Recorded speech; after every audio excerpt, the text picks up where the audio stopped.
This is it. We're rolling episode 623. My goodness. Can that be right? 623 in a Laugh Track podcast. I'm Justin Severson hosting this week, every week at Acme Comedy Company in Minneapolis. The guest this week is the headliner, and that is Greg Coleman. How are you doing, sir? That's right. I'm well.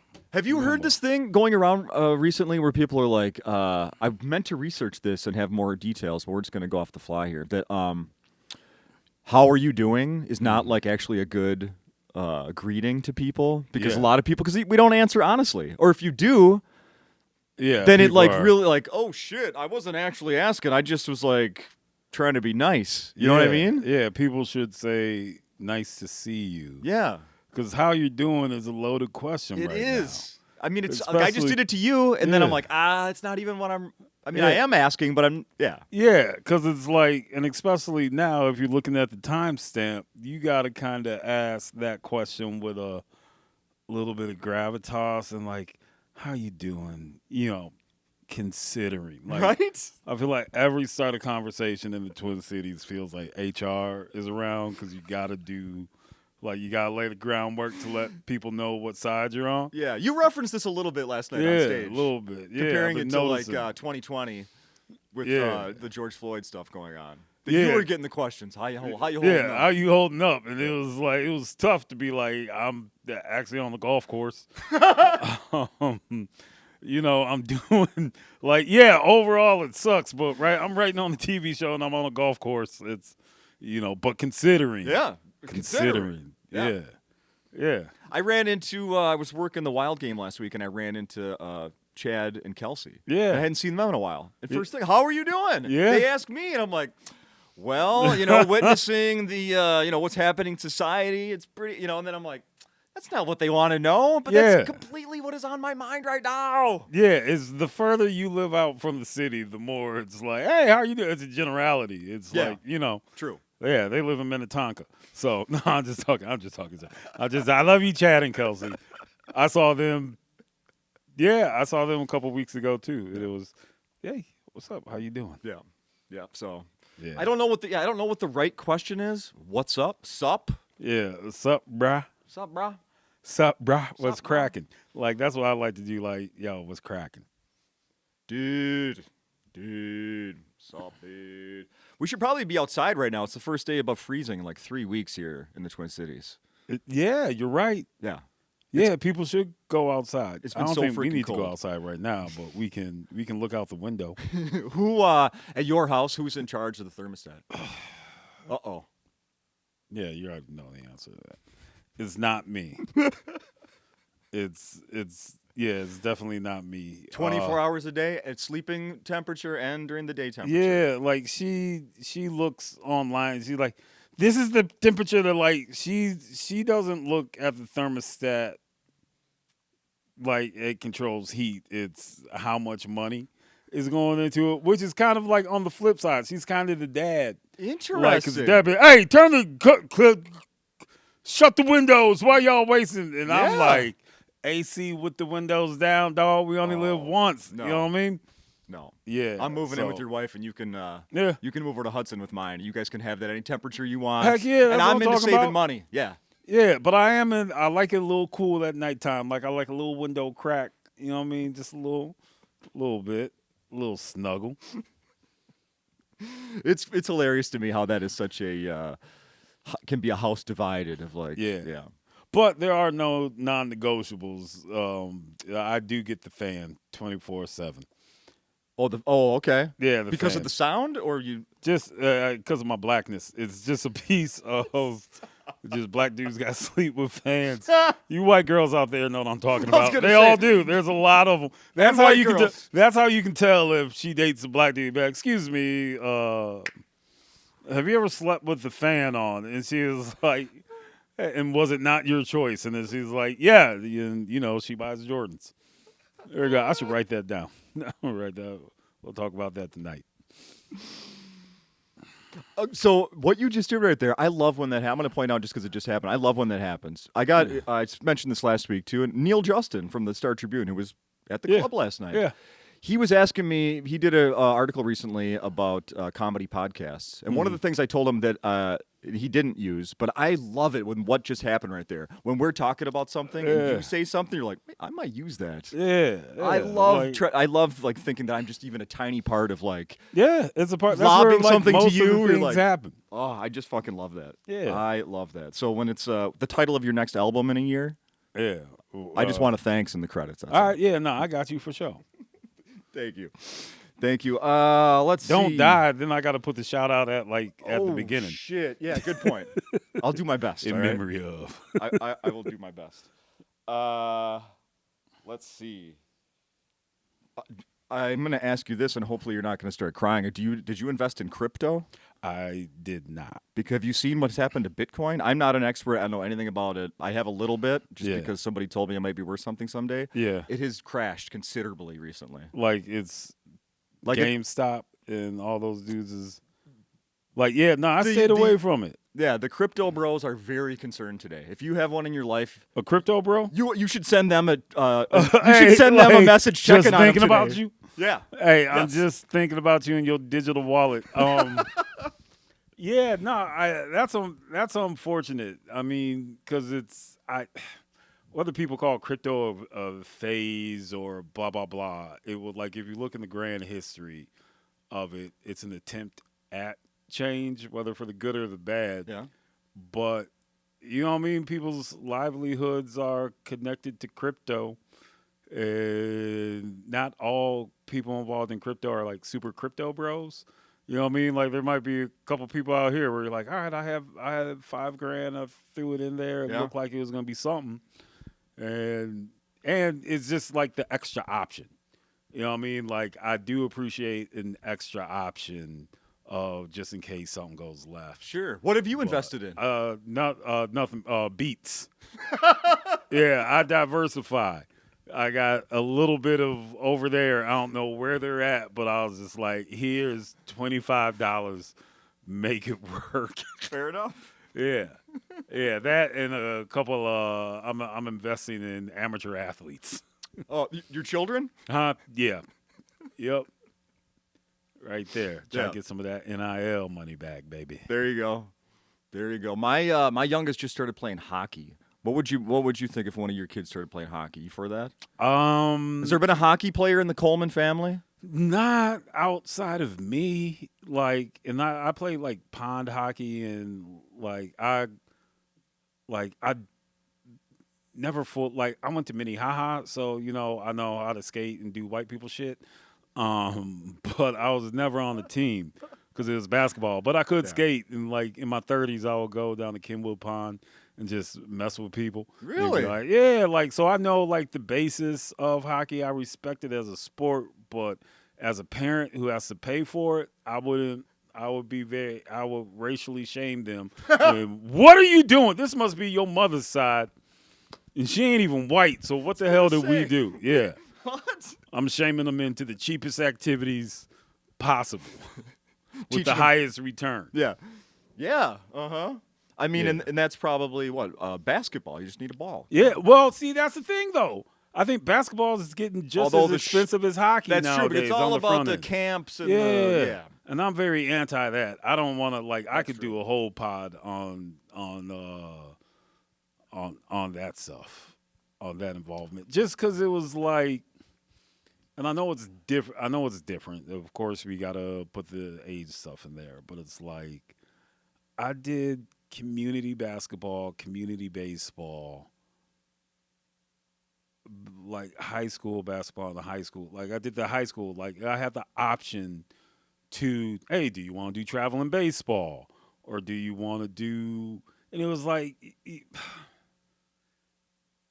I got a scholarship, but I guess it's different now. Like you got to put in so much time and specialize. And I'm from the school of like, yo, fam, they'll find you. Yeah. You know what I mean? Like they'll find you. So like at a certain age, I guess, but when you're 12, why do you have to go fly and play against the best 12-year-old in Portland?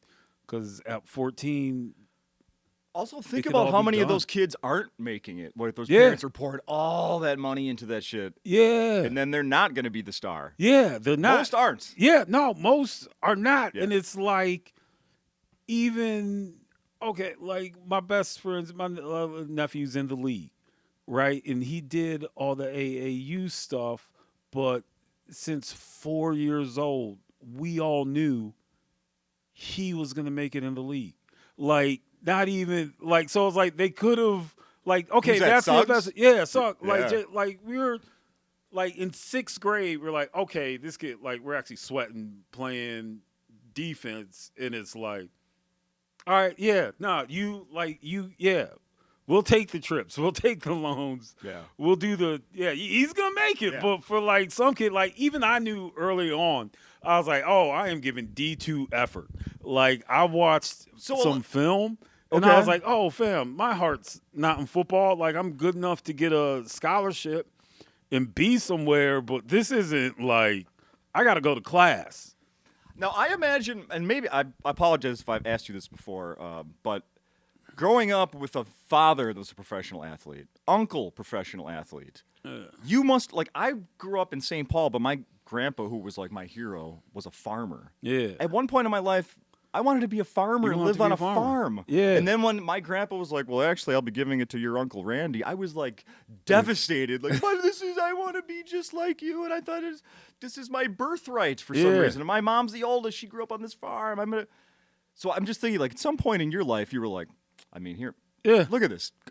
Uncle's plays baseball. Dad's in the NFL. I mean, I'm going to just choose what I want, right? It's like essentially kind of, I mean, because it was, like there kind of is that, like you call it league babies, because it's like all my fake uncles are all ball players, and all my fake cousins' dads are ball players. Yeah. So you're kind of in that community of like, we play, but then like you kind of know like the realistic thing of it when you get a little bit older.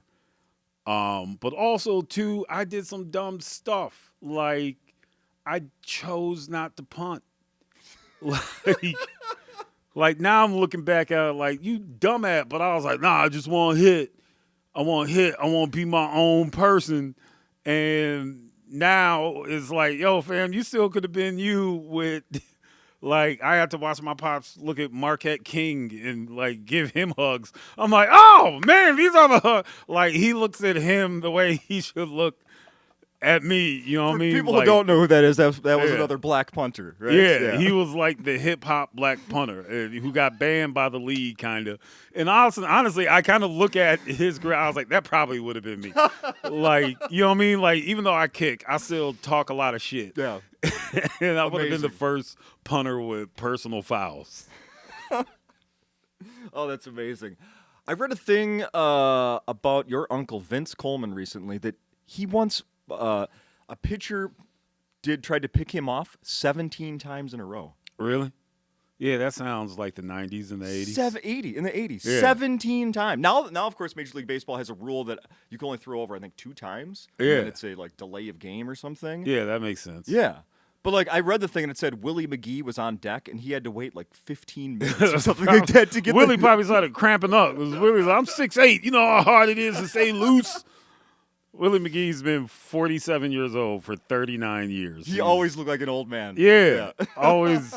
Yeah. I've been skiing with Willie McGee. It looks exactly like what you would think. That's amazing. It's like you shouldn't be out here, Willie. That's so funny. He looked like Groot, on skis. Yeah.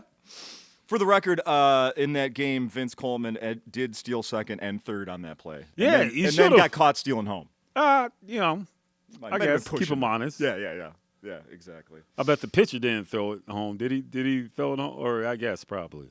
Oh, he must have. Yeah, I don't know how that play worked. I'm not sure how that play worked out. I went home after the show last night. I went home and I got on Threads, which I like. I know I see you posting on there sometimes. Yeah, Threads is kind of like it's a nice little testing ground. Like, you know that there's bots there. You know that it's simple trolling. Yeah. So sometimes it makes it fun just to get off whatever you want to say and see if it catches traction. But knowing there's not a real human being there, it makes it easier to like let go. Yeah. You know what I mean? Like you can be in the threads, pop, pop, pop, pop, pop, or you can get on just some thread that's like funny. You're like, oh snap, there's some good jokes here, blah blah blah. Yeah. But it's like you don't carry it with Twitter like back in the day because you're like, that's a Scoutmaster 27's a real freaking person and he's out there thinking, and I'm just arguing with a Russian bot just to see if I can come up with some jokes. Yeah, pretty much. They can be convincing. So when I was on there last night, because that new episode, The Muppet Show, is back. Oh, for real? Have you seen? No, you didn't know about this. No. It debuted last night. Seth Rogen is behind. Now you do impressions. The Muppets. Yeah, very specific. Only Seth Rogen, Groundskeeper Willie, and Bill Clinton. So they brought back, there's yet a new version of The Muppet Show. But this one's actually called The Muppet Show. And it's like the original one, where it's like Kermit backstage and all that, and a musical or a celebrity guest or whatever. So it debuted yesterday. I haven't had a chance to watch more than the first 5 minutes. But when I got on Threads last night, because I must have liked one post about that, everything was about The Muppet Show and how great it is. So I don't know about you. I'm very excited to finally watch this thing. To finally watch, and it's like, is it half hour long? No, it's on like Channel 5, ABC. Oh, Disney. it's on ABC? Yeah. All right, because you said Seth Rogen. I thought Seth was going to do like a HBO After Dark Muppets. That would be fun. But no, it's Disney Plus. Oh, okay. Yeah. He getting that Disney money. Look at him making the turn. I know. Is this something that you would watch by yourself at all, with family? Where are you on The Muppet Show? Because I can't wait to watch it. I mean, I'll give it a watch probably with the kids, see if they're into it. I'm not hardcore nostalgia-y. Okay. Like, I'll give nostalgia stuff like a minute, but I don't. Yeah. I get sucked in and I get excited and then get let down a lot. Yeah. Like with the remakes, like Yeah. I just go back and I just watch old clips. Like, yeah, like, because it's like, even with like WWE, and everyone's like, it's so much bigger, it's grander, and it's blah, blah, blah. But it's like, yeah, fam, but I'm Attitude Era. You know what I mean? That 80s, that cocaine, like, the cocaine wrestling. So I'll just watch the clips. Yeah. And it's like, Roman Reigns, great. I'm watching this Macho Man trailer, and it fills me up. That stuff is pretty great. Yeah. I'm still a pretty big fan of that old stuff, the old wrestling stuff, too. Heck yeah. Yeah. I just saw today that remember Hulk Hogan came up with a beer last year? He came up with a beer? With a beer, yeah. All-American beer, Greg. Oh, really? We never had one of those. Well, he passed away, and, people didn't really there were a lot of negative maybe Hulk wasn't a good guy. Yeah. They've now renamed it, or they took his name and picture off the can. Did they put George Foreman on it? That would be the greatest thing ever. That would be fantastic if they did that. That's so inside, because that's what Hulk had. He had the Foreman grill. He did? Yeah. So they presented that to Hulk Hogan first to be the pitch, to be the spokesman. And he was like, what? No one's ever, this isn't going to take off. This is dumb. I was not connected. And he turned it down, and they pitched it to Foreman. And he's been eating plenty of chickens. So they should do that. Like, give it to George Foreman. That would be perfect. All of George's kids. And give it to George's kids. Did you have one of those Foreman grills? I had one. I haven't used it in 10 years probably. Yeah, no, I survived in college. I used to make grilled cheese chicken sandwiches and sell them for $3. Stop. You were selling food to your friends? Yeah. Really? Yeah, we had the hangout room, man. We had like the movies and the video games and like the music. And like, so for our floor, our room was kind of like the social hub. And so where I was in college in Jacksonville, I had my grandmother passed, so her home was like people were renting it. So I would get the rent money. And so like everybody knew like on the 15th, yo, Greg just got paid. Got a check. Yeah. So like I go out and I'd be like, yo, chef up and be like, yo, $3. Because especially like after practice and after like we barely eat if we get to Right. eat. Oh, then you're starving. Yeah, and then starving, and then after like if you got film or study at 9 o'clock, like yo, I'll be up there. You're like a short order cook for your buddies. Getting it. It was easy. It was all bread and chicken, and like I'll let you have your little barbecue sauce. Be like, yo, $3, get them in, get them out.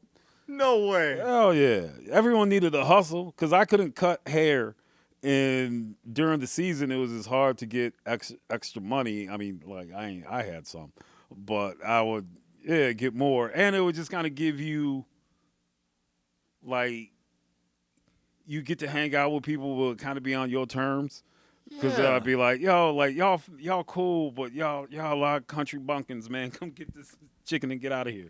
That was weird to say. I shouldn't have said that to my team. Did you get any? I love y'all. Was there any complaints? Any I need complaints? this well done. Huh? Nah. I was in the South, so they liked it hard. It was fried hard. I knew my audience. There was no medium well. That is awesome. Anywhere. I was at a HBC, so. Have you ever worked at a restaurant? Circus Pizza. It Really? was like, yeah, Circus Pizza. Did you dress up as Billy Bob? Or Bumper the Clown. Bumper the Clown? Yeah. Bumper the Oh, you did, my really? God. Yeah, I tried to keep this in my grave. My mom loves telling people that I worked as bozos. She was like, remember when you worked as Bozo or Bumpy the Clown and we'd come up and see you? Wait, and then you have to correct her and be like, Mom, it's not Bozo. Yeah, like put some respect on the name. His name was Bumper. She's gaslighting you, man.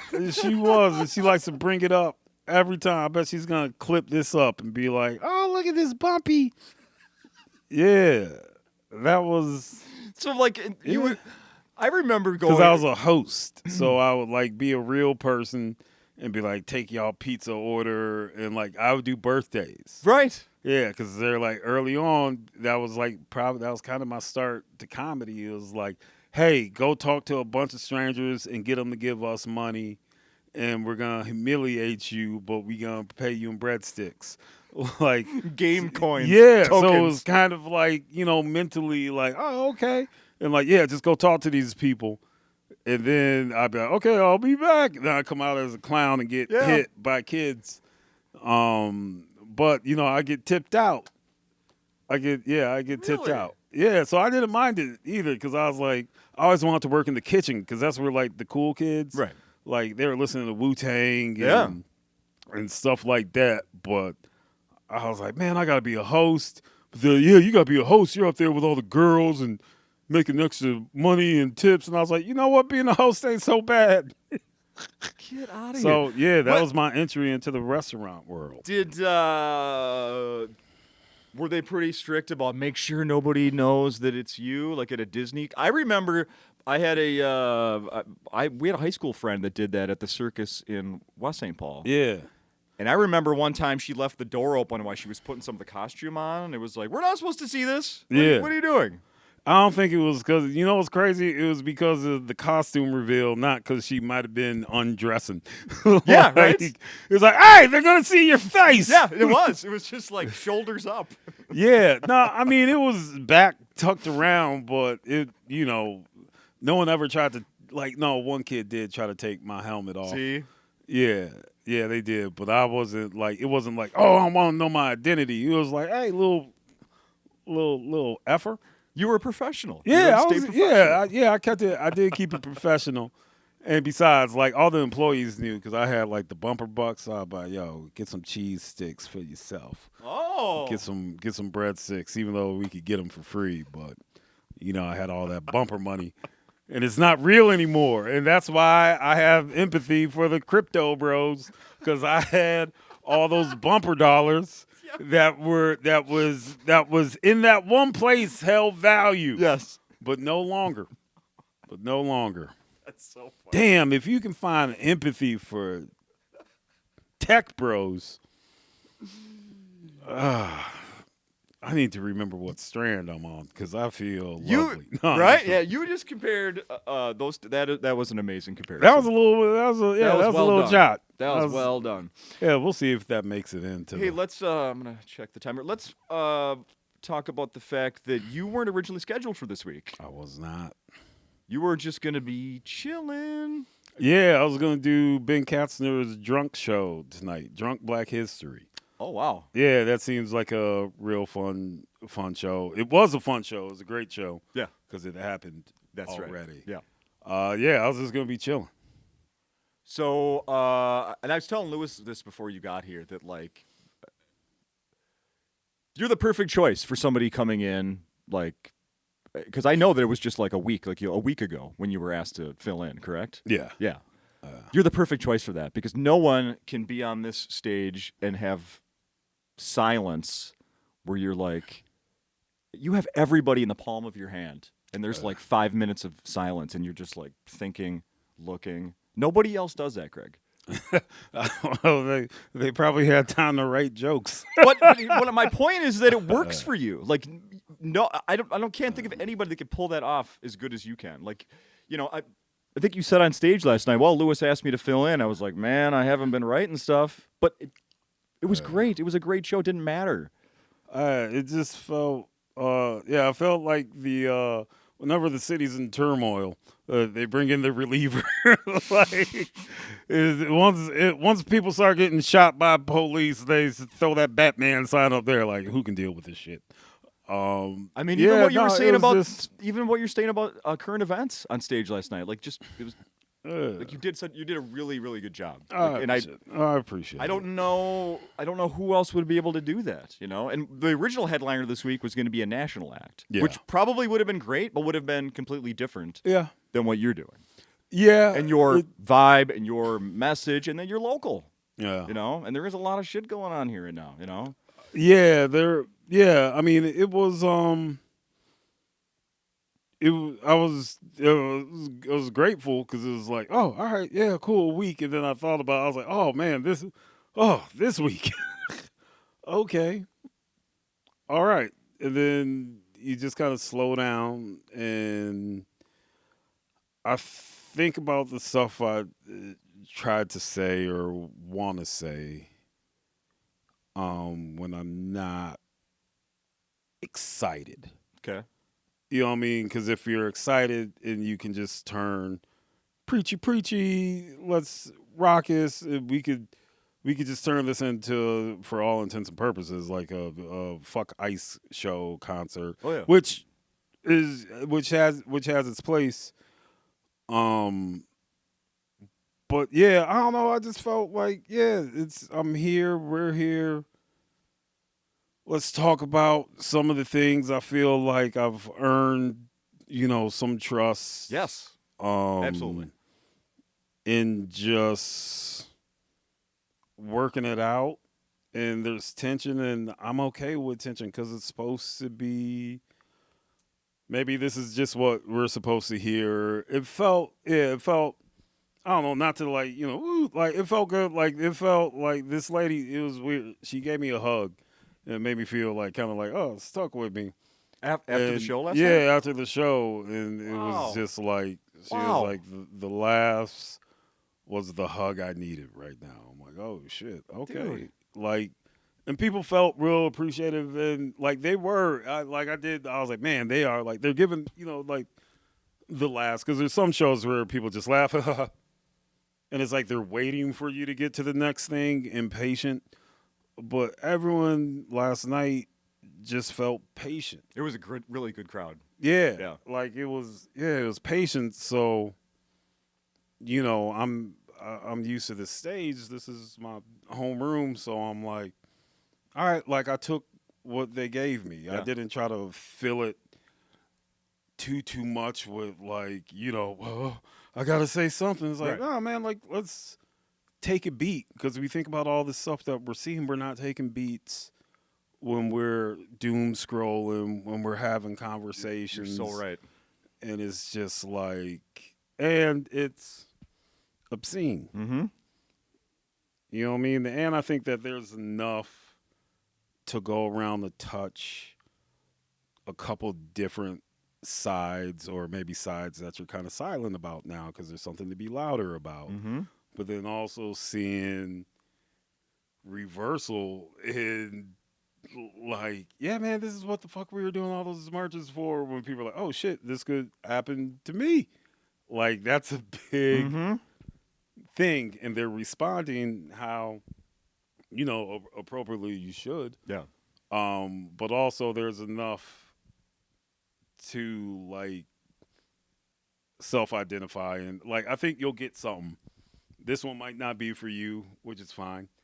I'll give you something over here or over there, and it's like not coming too malicious. This is my town, so I want to try to do well by them. And Did there was a lovely couple here in the front? Oh yeah. Oh man, that was. What do you want to say about that? God, that was like.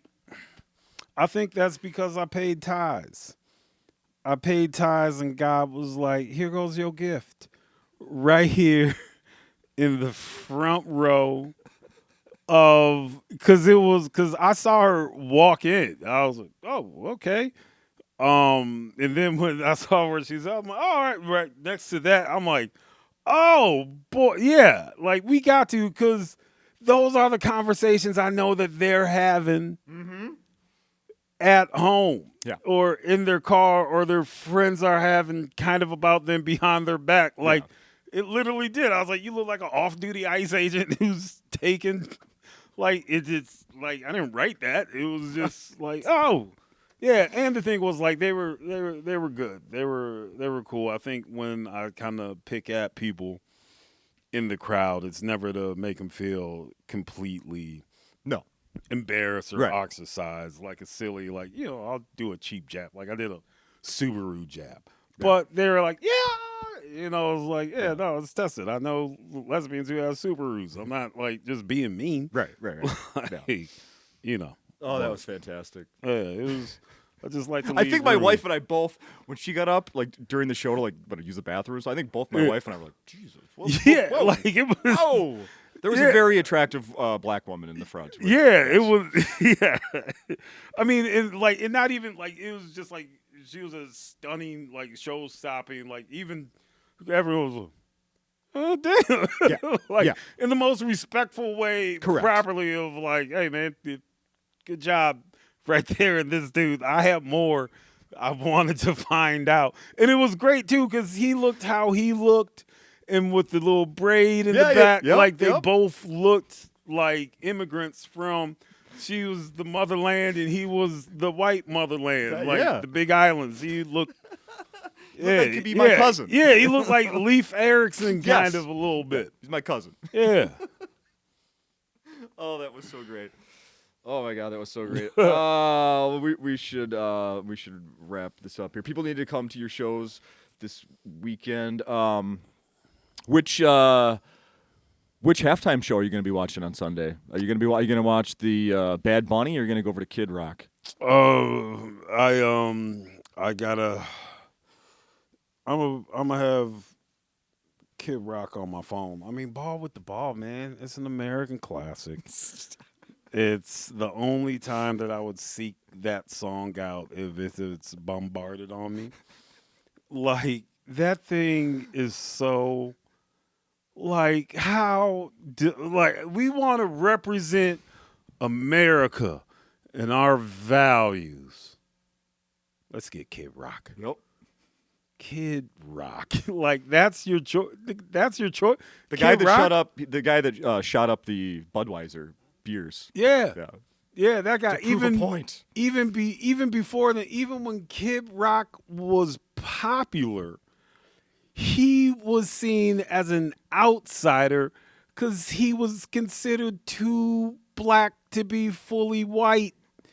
Like he was rapping with midgets and Busta Rhymes and smoking weed. You weren't like, oh, I hope my daughter brings home a Kid Rock. And now he's adult rock. He's stoned. Yeah. He's fucking stoned. And this is the guy. Yep. This is the guy. This is like the guy. Fucking great. Yeah. Like it's fucking fantastic. And it's so makes me full of pride. It's so dumb that it's just like it's so easy to ignore. Mm-hmm. Like you're not gonna watch it anyways. You don't have to watch it. You can just turn it down, and if there's gonna be people at your house Like, just go get some dip. Yeah. Yeah. Go get some dip. Yeah. Or turn it on. You don't got to tell us about it. Go outside and smoke. What y'all going to do anyways? Yeah. You know what I mean? And especially New England, half those dudes going to be outside beating their... Depends on which ones. You know what I mean? But there's going to be a lot of domestics anyways. And I guarantee if we look at the domestics that happen in the Northeast, and if you ask, hey, what did you watch at halftime? Did you watch Bad Bunny or did you watch Kid Rock? Guarantee you it's going to be 98%. Well, I was watching Kid Rock, right? Like, because if you were watching Bad Bunny, you'd be like, hey, I don't know what they're saying, but hey. You know what I mean? Who cares? Right? Like, you can't tell. You be looking, that chick, they think it's Gloria Estefan. They wouldn't know any difference. Like, damn, J-Lo should shave. But, like, yeah, let me watch Kid Rock instead of a whole bunch of beautiful Latina people. Yeah. And I don't even listen to Bad Bunny. But, you know. Yeah. It's fine. It's a football game. This will be the time I'll get a good sample. Yeah. Yeah. I'm gonna give me some. I'm gonna be speaking España. Yeah. Spanglish. If anything, I wish I knew what he was saying. I don't. I mean, I wish I knew Spanish. That's what I mean. That's what I mean. I mean, the truth is, I listen to a lot of songs I like, and I hear the lyrics, and I don't know what they're talking about, anyways. You know, Yeah. it's a beat. I don't know. Yeah, I'm still discovering songs that I thought I knew for 30 years. Exactly. I think that was it. Thank you so much for doing this. Always have fun Thanks for talking to you. having me. You're one of my favorites on the stage, on the podcast. So people got to come see you this weekend. Yeah, man, come out in drones, man. Minneapolis, this is just a chance to heal with laughter. That's how. Clip that. There you go.